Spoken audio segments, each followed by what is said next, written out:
नमस्कार, महेश किचनमध्ये तुमचं स्वागत आहे। थंडी सुरू झाली आहे, बाजारात भरपूर भाज्या आलेल्या आहेत।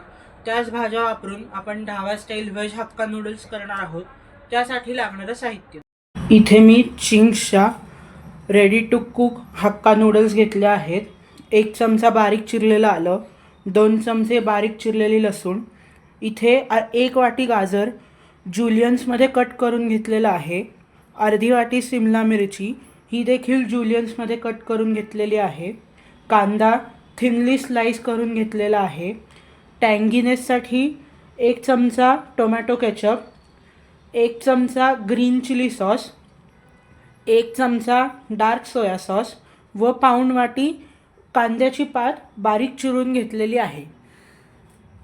नूडल्स बॉईल करण्यासाठी पातेल्यात पाणी गरम केलेलं आहे, यात तेल घालायचं आहे जेणेकरून नूडल्स शिजवताना एकमेकांना चिकटणार नाहीत। पाण्याला उकळी आलेली आहे, यात घेतलेल्या नूडल्स घालू व 80% होईस्तोपर्यंत शिजवून घेऊ। नूडल्स 80% शिजलेले आहेत। गॅस बंद करून लगेचच निथळून घेऊ व गार पाण्याने धुवून घेऊ जेणेकरून ह्याची कुकिंग प्रोसेस थांबेल। नूडल्स व्यवस्थित निथळल्यानंतर ह्याच्यावर थोडंसं तेल लावायचं आहे जेणेकरून ह्याचा घट्ट गोळा होणार नाही व हे तेल सगळ्या नूडल्सला लावून घ्यायचे।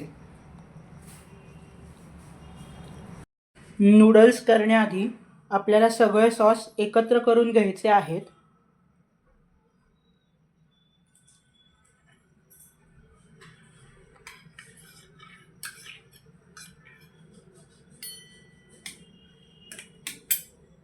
नूडल्स करण्यासाठी गॅसवर कढई हाय फ्लेमवर तापत ठेवलेली आहे, यात तेल घ्यायचं आहे व हे तेल कढईला सगळ्या बाजूनी पसरवून घ्यायचं आहे जेणेकरून आपल्या नूडल्स चिकटणार नाहीत।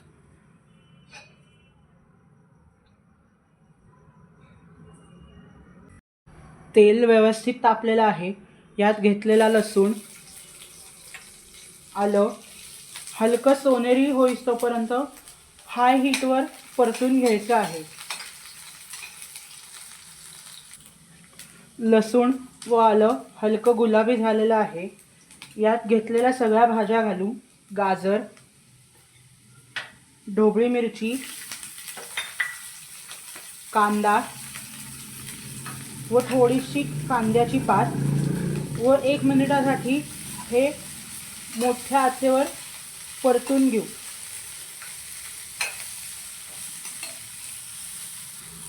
भाज्या 1 मिनिटासाठी परतून घेतलेल्या आहेत, यात मिक्स केलेले सॉसेस घालू व बॉईल केलेल्या नूडल्स घालू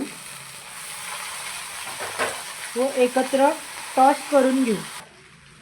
नूडल्स व्यवस्थित मिक्स केल्यानंतर 1 मिनिटासाठी परतून घेतलेले आहेत। गॅस बंद करू, ह्याच्यावर थोडीशी कांद्याची पात भुरभरून मिक्स करून गरमागरम नूडल्स सर्व करू। Dhaba style veg hakka noodles तयार आहेत। Please do like, share and subscribe my channel and also do give it a try. Thanks for watching.